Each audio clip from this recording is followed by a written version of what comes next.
국민의힘 오세훈 후보가 서울에서 당선되면서 사상 첫 4선 서울시장이 됐습니다. 지난 선거 때 민주당이 장악했던 구청장과 시의회도 판세가 뒤집혔습니다. 임상재 기자입니다. 서울에서 이변은 없었습니다. 오세훈 후보는 출구조사 예측대로 개표에서 추격을 허용하지 않고 선두를 지켰습니다. 사상 첫 4선 서울시장. 오세훈 후보는 당선이 확실시된 오늘 새벽 1시 반쯤 캠프 개표 상황실을 찾아 소감을 밝혔습니다. 무거운 책임감이 느껴집니다. 지난 10여 년 동안 부문마다 쇠퇴했거나 정체되어 있는 그런 부문들을 지난 1년 동안 많이 지켜볼 수밖에 없었고요. 2011년 학교 무상급식 주민투표 무산에 대한 책임을 지고 시장직에서 자진 사퇴했던 오 후보는 지난해 재보궐선거에서 3선에 성공한 뒤 준비된 시장론을 내세우며 승기를 잡았습니다. 지난 1년 민주당이 장악했던 시의회의 집중 견제를 받아온 오 후보의 시정 운영에도 변화가 생길 것으로 보입니다.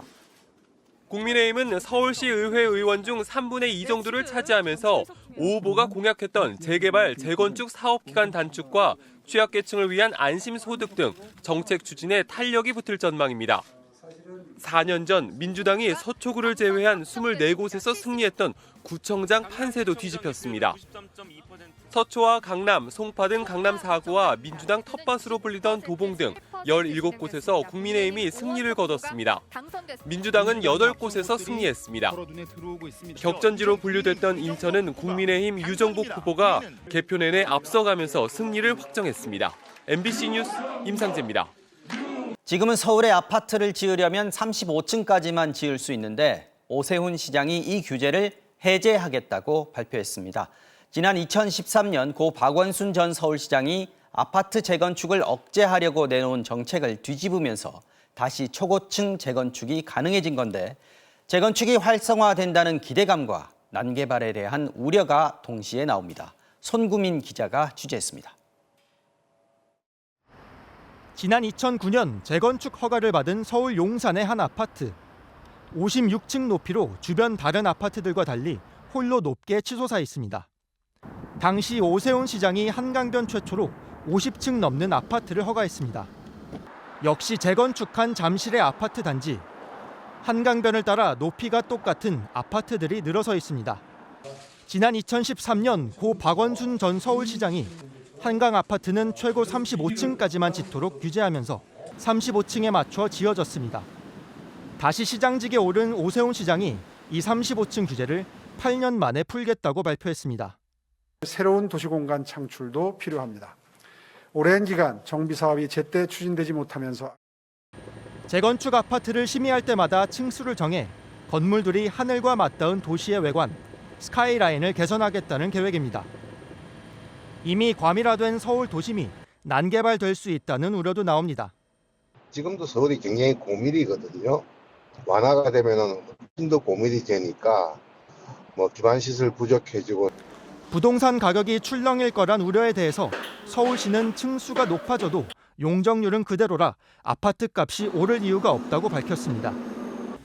최근 아파트 재건축을 추진하는 건설사들은 이미 5, 60층대 아파트를 짓겠다는 설계안을 내놓으며 재건축에 대한 기대감을 높이고 있습니다.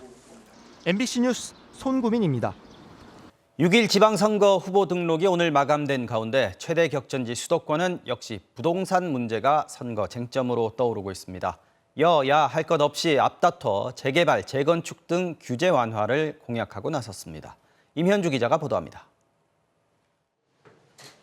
지은 지 25년 된 임대 아파트에서 부동산 정책을 발표한 오세훈 서울시장. 목표 설정을 아주 높이 했습니다. 임대 아파트 하면 들어가서 살고 싶은 집을 만들어 드리겠다는 겁니다. 임대주택 고급화와 함께 내세운 공약은 신속 통합개발, 이른바 신통기획입니다.